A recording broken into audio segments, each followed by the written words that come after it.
ici Tania, chargée de mobilisation à l'EcoPAP. Aujourd'hui, je suis accompagnée de mon collègue Silvio, coordonnateur en agriculture urbaine, qui va venir nous partager son expertise parce qu'aujourd'hui, on s'est rencontrés pour une question cueillette question. Bref, on a pris vos questions, on les a mis dans ce joli panier. Je vais en piger une à la fois et ensuite je vais poser les questions à mon collègue qui détient l'expertise, le savoir et qui va pouvoir vous aider à avoir des plus beaux jardins cet été.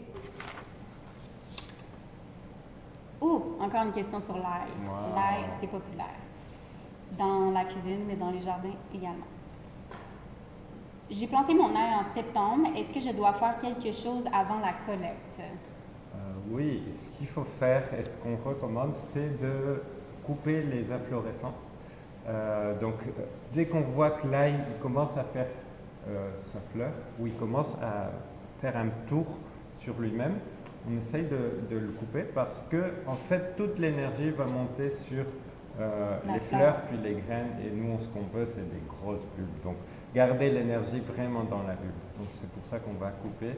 Puis si c'est de l'ail de conservation, en général on le laisse, une fois récolté, on le laisse sécher environ un mois à l'abri du soleil et dans un endroit sec puis qui a souvent du vent. Merci. Donc, sixième question.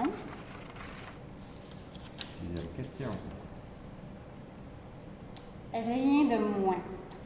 Comment avoir les plus belles plantes de toute l'île de Montréal? Ça, c'est une bonne question. Vous direz, suivez mes conseils.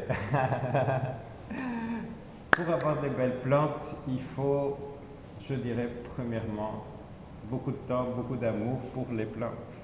C'est le plus important. C'est ça, c'est le soin qu'on va donner depuis le plus petit stade jusqu'au plus grand stade.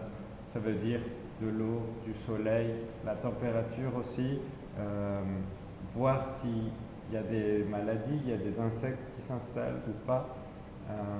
Donc tout ça va faire en sorte que la plante soit en santé, soit belle, soit grande. Donc il faut investir beaucoup de temps pour que ça donne des beaux résultats. Je dirais pas beaucoup de temps, mais être surtout persistant. C'est-à-dire pas oublier la plante, pas la laisser à sa merci une semaine ou deux. Vraiment être souvent en train de la voir, en train de comprendre comment elle vit son cycle. Est-ce qu'elle a assez de lumière, est-ce qu'elle n'a pas assez de lumière, est-ce qu'elle a de l'eau, pas assez d'eau. Vraiment comprendre c'est quoi ses besoins pour qu'elle soit au mieux. Donc, être attentif aux besoins de la plante, donner beaucoup d'amour, s'assurer que tous ses besoins de base sont remplis. Et je pense aussi peut-être que c'est bien de prioriser les espèces indigènes. Bien sûr, les espèces indigènes, ça fait des générations qu'elles sont adaptées à ce climat. Donc c'est sûr qu'on aura beaucoup plus de chances d'avoir des belles plantes si elles sont déjà adaptées au climat ici au Québec.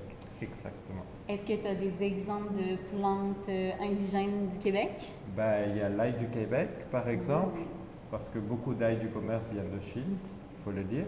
On a beaucoup de plantes ici, disons locales. On a tout ce qui est, par exemple, le tournesol, les courges aussi, qui s'adaptent plus à un climat froid.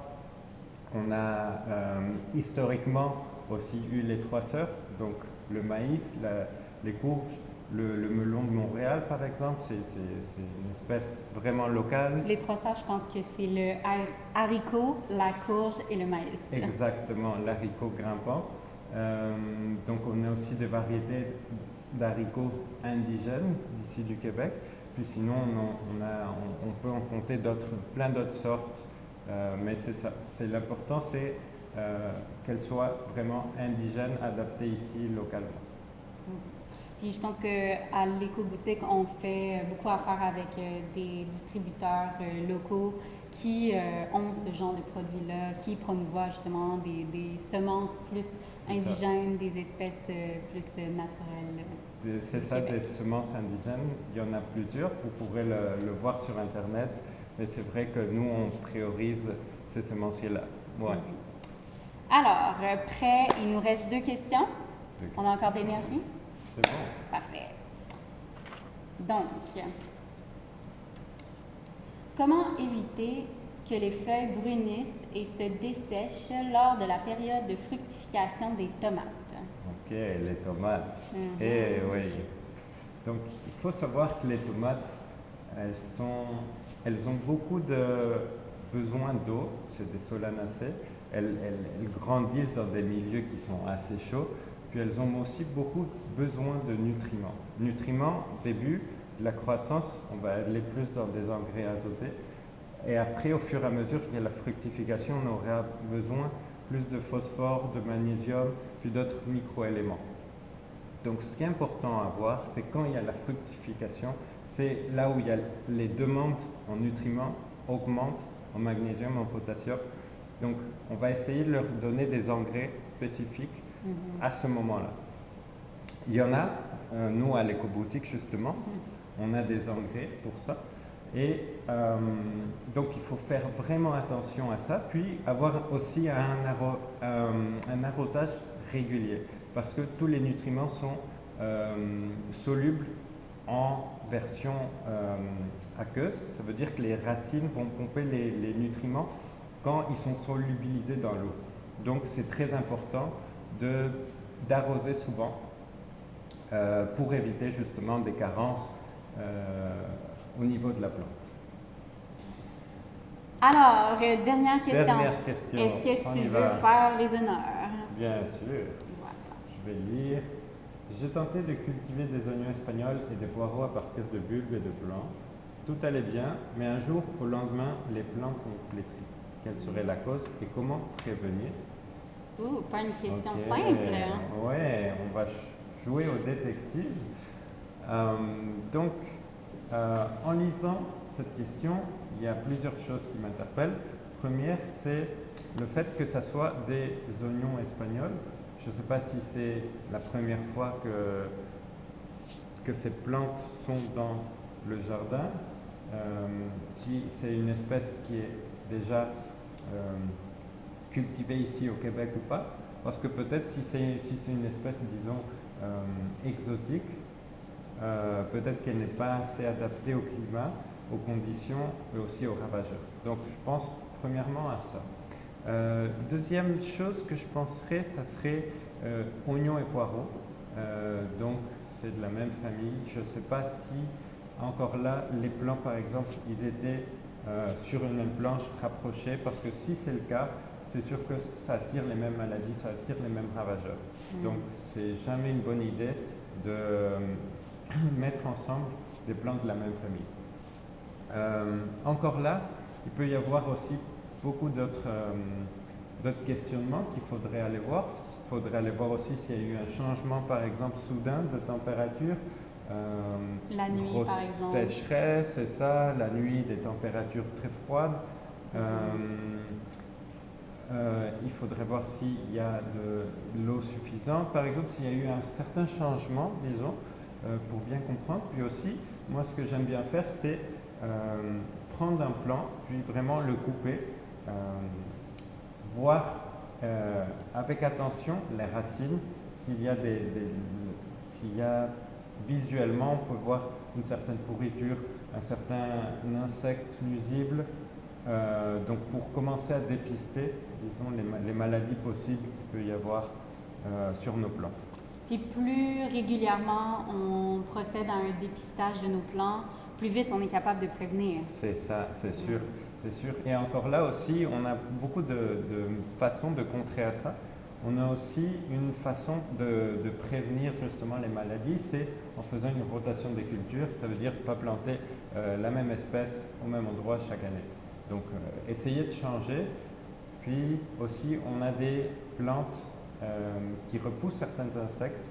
Je pense surtout à certaines fleurs, par exemple, les tagettes, les calendulas, les capucines. Donc, utiliser ces plantes-là pour justement repousser les insectes nuisibles qui viennent sur notre jardin. Puis peut-être aussi technique de compagnonnage, quand vous êtes capable de trouver des légumes justement qui ne viennent pas de la même famille nécessairement, mais qui ont une relation un peu en symbiose, qui sont capables d'avoir des bénéfices mutuels. Ça aussi, je pense que c'est très bien. Un exemple, c'est les 3 sœurs typiques.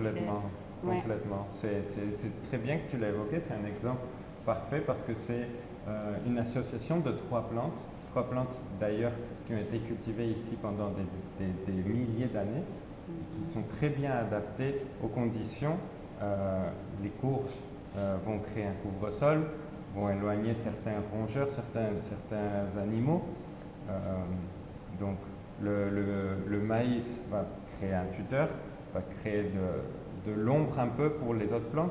Puis les haricots, ouais, il va créer une symbiose justement avec une bactérie qu'il y a dans ses racines pour rendre disponible l'azote atmosphérique.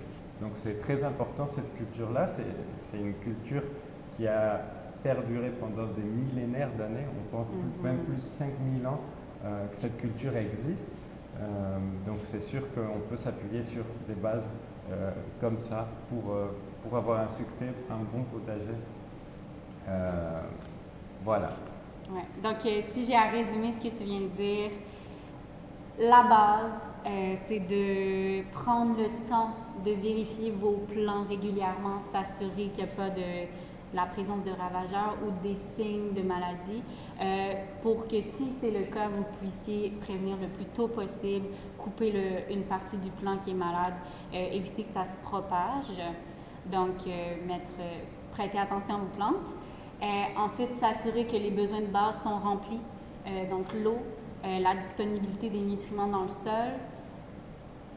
Ensuite, peut-être s'assurer par rapport au moment de l'année que vous choisissez de planter vos plants, voir s'il n'y a pas encore des périodes de gel, de sécheresse. S'il y a des périodes de sécheresse, aller arroser.